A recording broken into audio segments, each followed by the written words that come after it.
adentramos en nuestra entrevista central del Despertador. Hoy vamos a conversar de muchos temas y ustedes pueden unirse a esta conversación a través de nuestro chat en vivo. Empiecen a formular sus preguntas en nuestro canal de YouTube. Eddie Olivares, vicepresidente del PRM, está con nosotros en el día de hoy. Buen día, Eddie. Feliz año, feliz Navidad, feliz Reyes y casi feliz día de San Valentín. ¿Ve usted? Ya llega.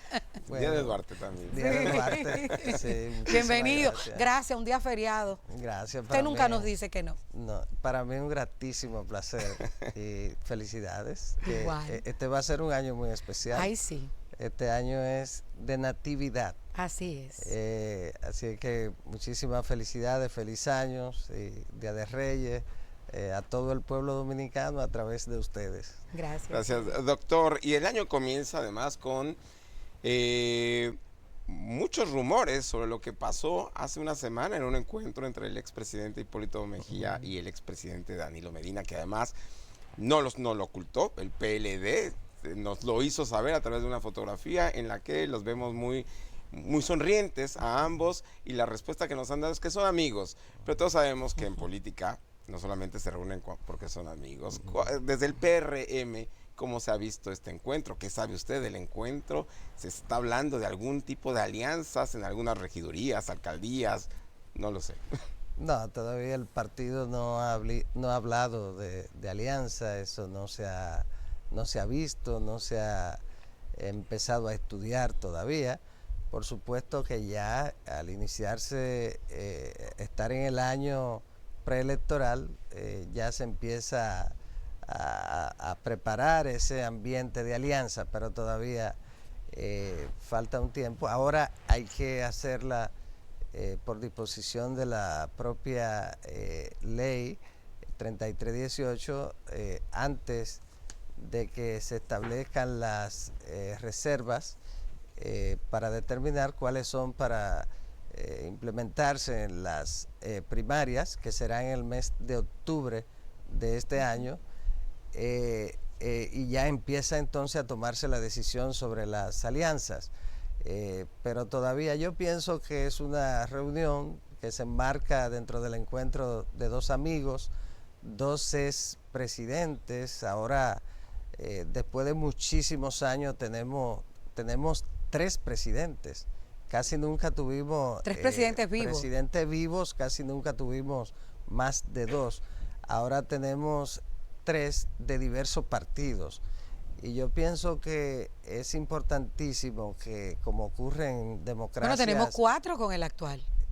Bueno, pero él es presidente. Bueno, entonces, es algo que debe ser normal en una democracia consolidada, que los vicepresidentes asesoren a los presidentes. Inclusive en Estados Unidos es algo que va más allá de la costumbre, y los presidentes tienen que Eddie, cumplir con pero eso. Mire, Eddie, eso manda un mensaje. Yo me reúno con mis amigos y yo no me tiro foto y la publico, y son mis amigos, bueno, mis hermanos. Entonces, si tú te reúnes y dices que un abrazo navideño, te tira una foto y la manda a difundir, eso está mandando un mensaje obvio. Bueno, es que en la era del internet, una reunión sin foto o video no existe. Pues entonces no era algo tan amigable, era algo ya para difundir políticamente hablando. No, un encuentro igual que los amigos se encuentran en su casa un domingo, se hacen fotos, las suben a las redes sociales, ya es algo así. Pero yo pienso que no debe verse como algo extraño que dos expresidentes,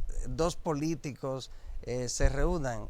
Yo pienso que por el contrario, es saludable para la democracia. ¿Pero es descabellada o es factible la idea de una alianza con el PLD, el PRM? Yo pienso que todavía no podemos adelantarnos en ese sentido. A mí me choca pensar en eso. Bueno, en política las alianzas están establecidas en la legislación, por lo tanto son probables. En el PRM no se ha analizado esa posibilidad. Por supuesto que, como es natural, habrán alianzas con muchos de los partidos, que son 26, 27, y es normal que un partido de gobierno haga alianzas con muchos de los partidos, sobre todo los partidos emergentes, como se le llama. Y en ese sentido, sí, nosotros que venimos de la orientación de las ideas del doctor José Francisco Peña Gómez, que fue quien tuvo la visión más amplia en lo que tiene que ver con las alianzas. Creemos en las alianzas y en ese sentido vamos a hacer alianzas con partidos emergentes, como es natural. Y además forma parte, en el caso nuestro, el sistema presidencialista, las alianzas se hacen para ganar elecciones, no como ocurre en los sistemas parlamentarios que se hacen para gobernar. Aquí se hacen para ganar. En ese sentido, siempre las alianzas son importantes en un sistema de balotaje, es decir, de doble vuelta, porque para usted ganar necesita. El Congreso Nacional había delegado sus atribuciones y tratándose de un derecho fundamental que ha calificado el Tribunal Constitucional, el derecho al sufragio, como un derecho fundamental, siendo así el Congreso Nacional, el Poder Legislativo, no podía delegar sus atribuciones en la Junta Central Electoral para la implementación. Entonces, todos esos son factores sumamente importantes que van en detrimento del proceso, y obviamente. Hay que ponerlo claro con tiempo, hay que despejarlo. ¿Por qué? Porque si no se aplica para el proceso completo, como dice la sentencia, por ejemplo, Nanfí Rodríguez, que fue el accionante en este caso, el periodista y abogado, que es muy activo en estos temas, entonces podría solicitar el amparo de cumplimiento en caso de que no se haga exactamente, o cualquier ciudadano o persona física o jurídica. En ese caso yo pienso que es un tema muy importante y que en la ley, en la 1519, en la reforma, podría corregirse en lo que tiene que ver con aspectos del proceso, sencillamente estableciendo claramente en la ley todo lo relativo a su implementación, no delegándola en la ¿Y Junta. cuál es la postura del PRM como partido, dado que ya la premura con la que está, y además usted nos lo acaba de decir, parece que ya entró este proyecto en el Congreso en una fase de improvisación? Estamos ya a meses de que comience el periodo preelectoral. ¿Sería mejor dejar el proyecto para el siguiente periodo constitucional o que lo aprueben como lo vayan a aprobar, con los parches que hayan puesto, con las críticas que le hace la Junta Central Electoral? Mira, el Senado de la República hizo un gran esfuerzo y aparece recogida una gran parte de los acuerdos que se hicieron en el Centro Económico y Social, también de la propuesta de la Junta Central Electoral, que fue de la que se partió. Hay algunas cosas que no están exactamente como la Junta la propuso, y por supuesto que es entendible porque el Poder Legislativo es el que tiene esa potestad y no va simplemente a recibir un proyecto y a levantar la mano. Como la ajustan también a sus intereses. Claro, también todo eso ocurre, porque hay elementos que el partido tiene una visión distinta. Además, los actores fundamentales son los partidos políticos. Por ejemplo, en todo lo que tiene que ver con el debate en la Junta Central Electoral, que haya habido algo de confusión, siempre es conveniente que se hagan algunas audiencias públicas, que siempre se han hecho, y que en esas audiencias públicas participen los representantes de los partidos. Mientras más audiencia, mejor todavía, y con eso no le quita ninguna autoridad al órgano. En el caso del INE en México, el INE, y siempre fue así antes de que pasara a convertirse en el INE, y yo estuve en alguna de esas sesiones. Las sesiones son públicas, se transmiten a través de las redes. Cada sesión de ese tipo se transmite a través de las redes. Participan los representantes de los partidos políticos y eso no genera ningún problema. Al final la decisión la tiene el INE, el Instituto Nacional Electoral, que viene siendo la Junta. Pero ¿qué nos conviene Entonces, más? Como pregunta Ezequiel. siempre lo que es transparencia. Lo Irnos que con la permite que mucha improvisación y gente- aprobarla antes del 12. Bueno, en cuanto a esa parte, es que, por espera. ejemplo, esta sentencia, la sentencia íntegra que estamos diciendo, que es importantísima porque ha dicho que en República Dominicana no puede haber voto electrónico. Esa sentencia y ese artículo que señalamos fue presentada íntegra, fue en diciembre, el 17 de diciembre me parece que fue. Es decir que ya inclusive el Senado había enviado el proyecto, pero ahora lo aconsejable sería que la Cámara de Diputados tiene que tomar una decisión en cuanto a esta sentencia. Tiene que estudiarla. Ahora, el tiempo para estudiarla, no sé, pero tiene que estudiarla porque no se puede hacer una ley que viola una sentencia. Sí, es algo que hay que hacerlo. Y amerita tiempo. Claro, porque es una sentencia. No es usted sentarse sencillamente y hacer un texto. Usted tiene que interpretar, analizar el contenido de la sentencia, para que no haya y su contradicciones, alcance y todo esto, y elaborar un texto que esté acorde con el mandato del constituyente en cuanto al proceso. Lo que está claro es que no puede haber voto electrónico porque el Tribunal Constitucional ha dicho que no garantiza la integridad del acto del voto, pero lo otro se puede corregir, el legislador lo puede corregir y hacer un texto en el que no delegue sus funciones en la Junta Central Electoral, sino que establezca claramente en la propia ley 15 y 19 todo el proceso. Se oye muy complicado todo. Yo creo que nos vamos a ir a las elecciones con las leyes que tenemos, pero yo pienso, del 18 y del 19. ¿Qué usted piensa? Se está haciendo un esfuerzo. Hoy, precisamente a esta hora, debe estar reuniéndose la Cámara de Diputados.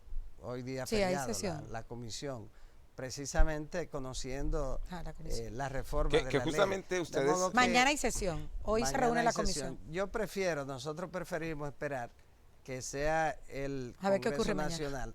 Si el partido hemos dejado muy claro nuestro apoyo a la reforma y nuestro interés de que tengamos una mejor ley, y en ese sentido nosotros como partido estamos absolutamente comprometidos a que tengamos una buena ley electoral y una mejor ley de partido. Eddie, otro de los cuestionamientos que hizo el presidente de la Junta, bueno, la Junta en general, porque fueron a la comisión de la Cámara de Diputados que conoce este proyecto de ley, es la falta de regulaciones a los topes de campaña, los topes de gastos de campaña y la falta de transparencia en cuanto al origen de fondos que utilizan los candidatos.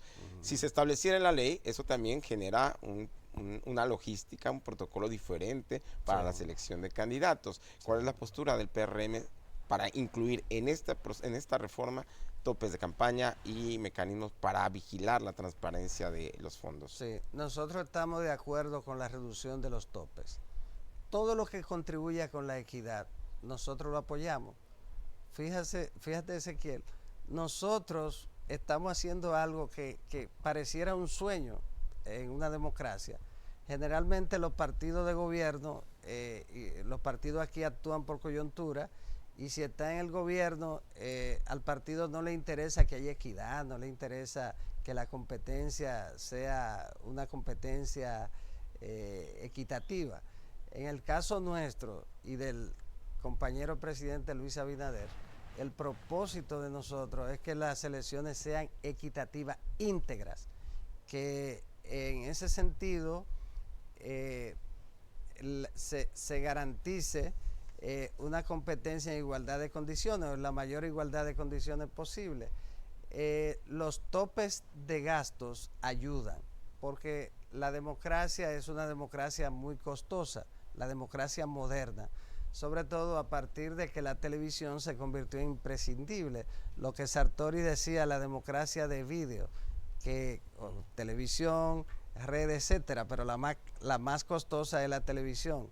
Entonces, en ese sentido, los topes de gastos son importantes. Ahora bien, ¿usted tiene alguna propuesta de topes? Nosotros apoyamos que se reduzca, pero tiene que haber un estudio que establezca realmente cuál es el costo que debe tener.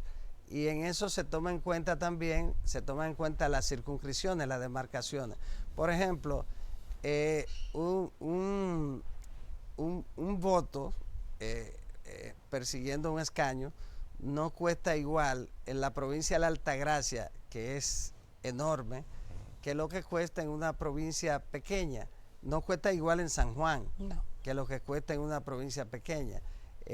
Una circunscripción como la 3, por ejemplo, de la provincia de Santo Domingo, que es enorme, abarca para diputados, mucha gente. Abarca Boca Chica, Guerra, San Luis, San Isidro, una parte de Santo Domingo. Es la más grande de la capital. Sí, sí. Una parte de Santo Domingo Este, La Caleta, todo eso. Entonces, no te puede costar igual que en la circunscripción 1 del Distrito Nacional, que tú te montes en un carro, cruzas de un lado a otro y todo perfecto. Entonces, para hablar nada más del tema de circunscripción, Santo Domingo Norte es una circunscripción y es el cuarto municipio más importante del país y es una circunscripción solamente. Pequeño. Entonces, eso hace que sea necesario un estudio para determinar el costo, además la parte económica, el tema de inflación, pero creemos que eso hay que trabajarlo, igual que el régimen de consecuencia que se señala. Totalmente de acuerdo. En el lugar de América Latina donde ha sido más efectivo el tope de gastos es en México. México lo ha trabajado muy bien. No es totalmente efectivo, como no lo fue en Inglaterra, donde empezó. Ha sido difícil de aplicar en todas partes, porque hay mecanismos para evadir y eso, pero lo importante es que deben crearse todos los mecanismos. La Junta, por ejemplo, se había formado un departamento exclusivamente para eso, para lo que tiene que ver con la transparencia en gastos. Control, sí. Y ese departamento tiene que funcionar efectivamente. No es solamente que existan los organismos, es que funcionen. Y en ese sentido nosotros, la Cámara de Cuentas, que también es la que tiene a su cargo la fiscalización efectiva de los gastos de los partidos, se va cumpliendo, se ha ido cumpliendo, pero tiene que profundizarse más. Y nosotros en el PRM apoyamos todo lo que sea transparencia, todo lo que contribuya con la equidad, y en ese sentido nosotros en estas elecciones vamos a apoyar todo lo que sea equitativo. Es la primera vez que ocurre en la República Dominicana que un partido de gobierno auspicie la equidad, y nosotros estamos más interesados en la equidad, en la transparencia del proceso, más que el Partido de la Liberación Dominicana, más que Fuerza del Pueblo y que el presidente Leonel Fernández, de modo que van a tener los partidos por primera vez la oportunidad de competir sin el avasallaje del Poder Ejecutivo. Bueno, hay que ver si los miembros de su partido todos acatan esa decisión, porque hemos visto cosas mucho antes de estar en la precampaña. Hemos visto hasta amenazas, ultimátum desde el inicio de este gobierno, como pasaba también con gobiernos anteriores. Pero no ha ocurrido. Sí, han quedado grabados y los empleos son de los compañeros, y la fundita de los compañeros, y si tú no votas por mí no te toco con bono. Hay un tema de cultura. Ahora, la política que trazamos nosotros como partido es otra cosa, y la que traza el presidente. Hay muchísima gente que están con la reelección y todo eso, pero en los actos oficiales del gobierno no se han convertido en actos de campaña. ¿Por qué? Porque el presidente dio instrucciones precisas para que eso no ocurra. En otro tiempo estaría eso totalmente... Entonces, en la colocación de publicidad, nosotros le dimos instrucciones, por ejemplo, en Santiago, que fue el único lugar que se colocó una valla, y le dimos instrucciones a quien la colocó para que la quitara. Luego el dueño de la estructura de la compañía parece que todavía no tenía para sustituirla y la dejó ahí, pero nosotros llamamos y le dimos instrucciones precisas para que desmontara la Sí, pero por ejemplo, vaina. la secretaria Pero general de su partido ha encabezado actos reeleccionistas. no, pero en el caso de una actividad que se hizo en Santiago, eso tampoco se ha vuelto a repetir. Ok. Fíjese, ¿Le llamaron la atención yo por le eso? pregunto, no, porque no hay que llamarle la atención. Es que acudió a una invitación de un movimiento y acudió. Pero después de eso, sin llamarle la atención, yo quiero que usted me diga en qué actividad ha participado ella. Pero, Inclusive, Eddie, de hecho, la simple actividad del presidente de la República tiene una connotación proselitista. Y recordemos, en cada periodo preelectoral vemos al presidente en turno inaugurando muchas obras. Recuerdo, por ejemplo, el expresidente Hipólito Mejía en las elecciones de medio término en 2002, por ejemplo, hacía giras larguísimas por el interior de la República inaugurando aceras y contenes, básicamente.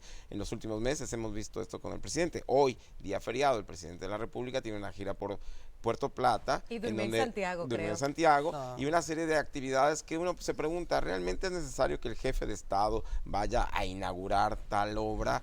¿Merecía que el presidente de la República lo hiciera? Eso tiene una connotación preelectoral. bueno, las inauguraciones de obras son parte de la cultura. Lo hacen todos los funcionarios que administran y que tienen esa potestad, los gobiernos locales y todo eso. Siempre ha ocurrido. La ley tampoco lo prohíbe, salvo en una etapa ya final de la campaña electoral. Lo que no puede convertirse cada obra de esa es en un acto proselitista, y eso no va a ocurrir. Pero en toda parte del mundo, en todas partes, se inauguran las obras. Eso es algo absolutamente normal. El presidente lo hace con la solemnidad que implican esos actos de inauguración. Usted lo que no puede hacer es agarrar esos actos y convertirlo en actos de campaña. Eso no. ¿Ustedes? Pero yo creo que siempre es importante que se inauguren las obras. Ya al final de la campaña, en un periodo determinado, ya eso no ocurre. Pero Ustedes tienen, es algo perdone que le normal. interrumpa, ya definido el método que van a utilizar para escoger a sus candidatos. Y ahí aprovecho para preguntar el tema de la reelección, ya que estamos hablando de ese tema. O sea, el presidente todavía no ha manifestado internamente su intención de reelegirse, tal cual se lo permite la Constitución. Y ahí aprovecho para la pregunta de Emilio Ortega, de cómo están las relaciones del partido con Guido, partido, gobierno, Guido. Bueno, empezamos con la última. Como usted quiera. Bien, las relaciones normales. Guido es un excelente compañero del partido, con su derecho también. Va a aspirar a la candidatura aspirar, presidencial. Tiene el derecho de hacerlo, de modo que las relaciones son normales. En el PRM no hay problema de ese tipo. En lo otro... la otra pregunta era sobre Sí, el ya, interés del presidente a nivel interno. Bueno, el presidente, y el método que van a usar. El presidente no ha dicho en ningún escenario del partido que va a aspirar. Esa es la verdad. Hay que decirlo exactamente. Pero es el como candidato más potable que ustedes tienen o tendrían en estos momentos. Pues, el presidente constitucionalmente tiene derecho a repostularse. Es un derecho que él tiene. Y en un modelo como el que tenemos, el modelo de 2 periodos y nunca más, es un modelo natural en el que los presidentes intentan reelegirse. Es algo normal en este modelo. Los Estados Unidos, que es el de que nosotros copiamos y que ha sido una tradición, convierte en algo natural que un presidente vaya a la reelección. Es algo normal. Decir lo contrario es uno estar escondiendo la realidad. Pero el presidente no ha dicho que va a aspirar, no lo ha dicho en ningún organismo del partido, en ningún escenario se ha referido a ese tema. En lo que tiene que ver con la modalidad de elección en el partido, va a ser a través de primarias con padrón cerrado. Es decir, las elecciones van a ser con el padrón del partido. Por eso ya se ha iniciado el proceso de inscripción, de modo que todo el mundo podrá inscribirse en el Partido Revolucionario Moderno, y, por supuesto. ¿Y cuándo es la fecha límite para que la gente pueda inscribirse en ese padrón? Antes de las elecciones internas antes de octubre. Antes de octubre, 2 meses antes de octubre se produce el cierre del padrón, y entonces ya. Pero es un proceso intenso de inscripción, porque para ganar... ¿Y quedan gente todavía por inscribirse? Porque uno ha escuchado en los últimos meses que todos los partidos están inscribiendo. El propósito de balsa, como uno dice en buen dominicano. El propósito de nosotros, a partir del padrón que teníamos en las elecciones del 20, en las internas del 20, en las elecciones del 20, es llegar a 3 millones. Y en ese sentido estamos iniciando a partir de ahora, del mes de enero, a partir de mañana, estamos iniciando ese proceso de crecimiento, de inscripción, para llegar a 3 millones de inscritos. Ahora la ley prohíbe que haya una persona, un ciudadano, esté inscrito en más de un partido político. En ese sentido, hemos creado un formulario para que automáticamente alguien se inscriba en el partido, ha renunciado al partido anterior. De modo que es un proceso. Sí, es un proceso que requiere más depuración que antes, porque la ley prohíbe la múltiple militancia como antes, que una persona se inscribía en 4 partidos. Y con la gente que está vinculada al narcotráfico, a operaciones ilícitas que del partido suyo, de hecho hay varios legisladores, incluso procesados en Estados Unidos hay uno, y aquí hay también varios procesos abiertos. ¿Ustedes como partido tienen alguna estrategia nueva para cuidarse? Porque ahora mismo los que están más manchados con el tema del narcotráfico son precisamente los PRMistas. Bueno, no los PRMistas. Bueno, públicamente hablando, los si hablamos legisladores si del hablamos PRM. de ese tema, han sido más impactantes los casos de otros partidos. De todas maneras, lo más importante es que ese flagelo que afecta la integridad de los procesos electorales sea controlado con la mayor efectividad posible.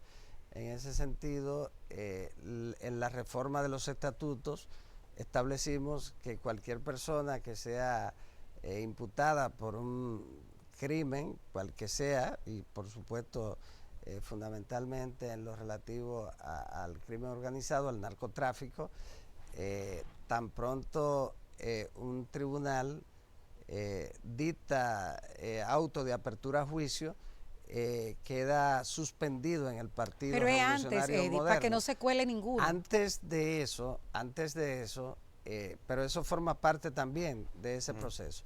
Pero antes de eso, ya nosotros vamos a trabajar para, dentro de la posibilidad que tenemos constitucional de hacerlo, tener un control efectivo en relación con nuestros candidatos a cargo de elección popular. Pues eso se hace local, porque en el pueblo se conoce todo el mundo. Vamos a depurarlo de una manera muy efectiva. Lo que pasa es que la Constitución de la República establece las causas por las cuales tú puedes impedirle a alguien ser candidato. Entonces, ahora hay una sentencia que no se ha conocido lo suficiente, una sentencia del Constitucional, me parece que fue también, que esa sentencia establece que cualquier ciudadano, con el solo hecho de estar inscrito en el partido, puede ser candidato a cualquier cargo de elección popular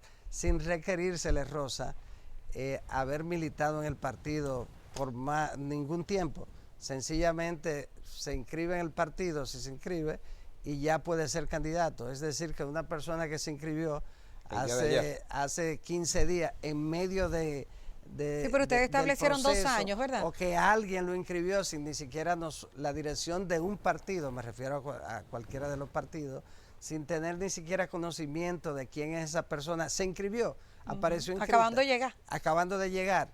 y esa persona, conforme a esa sentencia del Constitucional, tiene derecho a ser candidato. Pero ustedes establecieron 4 años, 5 años, 2 años, ¿cuánto fue que No, establecieron? nosotros lo Mínimo. establecimos, pero fue para para los cargos de dirección del partido. Para las direcciones. Para los cargos electivos, no podemos hacerlo porque sería inconstitucional, conforme a la sentencia del Tribunal Constitucional. Dado a la premura que tenemos con el tiempo. No obstante eso, no obstante eso, la decisión que tenemos en el partido, una decisión muy firme, es de establecer todos los filtros de controles necesarios para que no se nos cuele nadie. Y aparte de los filtros, utilizar todos los mecanismos que podamos para impedir que alguien vinculado con el narcotráfico, cualquier otro tipo de crimen, sea candidato del partido, miembro en el partido. Dado que ya les queda poco tiempo para aprobar este proyecto de reforma, sería válido y ustedes lo apoyarían que se apruebe la reforma electoral, pero con artículos de transición para que no se aplique todas estas novedades, digamos, sino hasta las siguientes elecciones? Bueno, podría ser. Ahí es importante el administrador en lo que tiene que ver con su visión sobre ese tema. La Junta Central Electoral ya hizo su cronograma electoral, su calendario electoral, con todas las actividades ya definidas. El calendario electoral debe cumplirse como un reloj. Cualquier fallo puede dar al traste con el montaje del proceso. En el momento estelar, todo ese calendario es para llegar al día de las elecciones sin ningún tipo de inconveniente, y por eso hay que cumplirlo. Usted dice, bueno, pero ¿y cómo ese día ya todo está montado, todo perfecto? Bueno, una semana antes debe estar todo comprobado y perfecto para que no falle en unas elecciones. En ese sentido, no podemos tampoco poner al órgano electoral en un proceso de incertidumbre, sino que desde ya debería tener ya, todo debería estar claro ya, porque entramos al año preelectoral. En consecuencia, en julio formalmente se inicia la precampaña y en octubre ya se eligen los candidatos, que es la atribución más importante que tiene un partido, es la presentación de los candidatos a cargo de elección popular al electorado. En ese sentido, esa selección de candidatos es un momento importantísimo, claro, y es ahora en octubre. O sea que todos los cambios que se le hagan a la legislación en este año, sin que sea producto de una emergencia, de una situación que haya que hacer porque hay una crisis que se presentó, etcétera, todo eso hay que pensarlo muy bien. Eddie, casi que tenemos que terminar, pero por ejemplo, hablando de gastos, el tema de los recursos que recibió la Junta de último minuto y por otra vía, no vía presupuesto, ha recibido muchas críticas de distintos sectores por entregarse esos recursos así a la Junta Central Electoral, cuando desde el año pasado, con una anticipación, vía presupuesto se estaba pidiendo los fondos necesarios, y de hecho se le reclamó e insistió al gobierno y todavía había tiempo de modificar el presupuesto, sin embargo no se entregó por esa vía.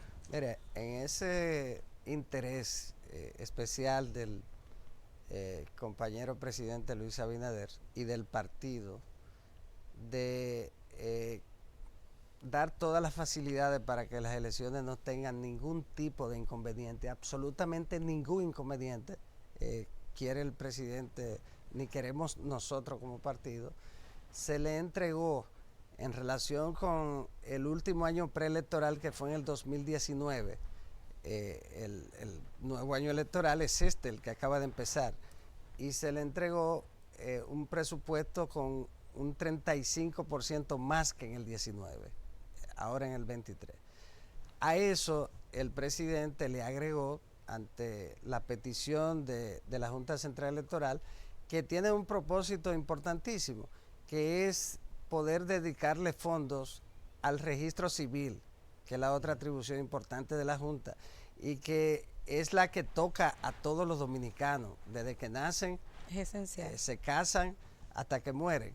En ese sentido, el presidente le otorgó 2.000 millones más, aparte del 35% que había otorgado en relación con el último año preelectoral. Esos 2.000 millones les van a permitir a la Junta dedicarle fondos al registro civil, porque ya tienen disponible lo de la... Pero es lo del método, lo de la forma. El método es que... si era un interés del partido, lo pudo haber hecho. No, ocurre. Las bancadas yo siendo en el miembro Congreso de la Junta Central Electoral, yo fui acompañando al Pleno, al Palacio, a reuniones con el presidente Fernández, el presidente Medina. Eso ocurre porque el presupuesto, siempre la Junta Central Electoral y los otros órganos extraconstitucionales y centralizados inclusive, envían un presupuesto mucho más abultado de lo que le van a aprobar, precisamente para que si te aprueban, si tú pides 10, te aprueban 4. Y entonces, pero si pediste 4, te van a aprobar 2. Entonces, las instituciones envían presupuestos más abultados. Siempre la Junta, no ha habido unas solas elecciones que la Junta no solicite un aumento o no solicite un monto más elevado. En ese sentido, contrario a otro tiempo, el presidente atendió el llamado sin hacer sin protesta ni nada, se reunió con ellos, escuchó razonablemente su planteamiento que tienen que ver con el registro civil. Hay un compromiso también con fortalecer el registro civil, que por cierto es una ley anacrónica, la 659, que esa ley hay que renovarla, porque es una ley que lleva 70 años casi. En ese sentido, fue la razón. Yo creo que fue muy positivo, fue bueno. Si no hubiese dado esos 2.000 millones ahí, si la crítica fuera grande. Entonces, ¿por qué la crítica de todas formas? Pero esta es una crítica positiva, porque es la crítica al hecho de haberle entregado a la Junta Central Electoral lo que necesita, no lo que quiera, sino lo que necesita. En 30 segundos, ¿qué dicen sus encuestas? La del PRM, esas mediciones. Las mediciones de trabajo, que son no están utilizadas, manipuladas absolutamente. 53.8%. La intención de voto. Partido. Por el presidente Abinader. Con el presidente Abinader como candidato. Con el partido como tal se ha mantenido en 45. Y la favorabilidad del gobierno, todo el mundo sabe que ahora subió 3 puntos y está en un 73%. O sea que, sin lugar a dudas, si las elecciones fueran hoy, con 53 sin haberse hecho absolutamente ninguna actividad, estaríamos muy por encima de los resultados del 2020. Y pienso que así terminarán las elecciones, de modo que para el 20 tendremos... 24, para el 24. El 24 tendremos una competencia por el segundo lugar entre el Partido de la Liberación Dominicana y Fuerza del Pueblo y el presidente Fernández. Gracias, Eddie Olivares, vicepresidente del Partido Revolucionario Moderno, por estar con nosotros en la entrevista central del Despertador. Vamos a una pausa, enfilen sus cañones, porque al regreso, el desahogo del Despertador.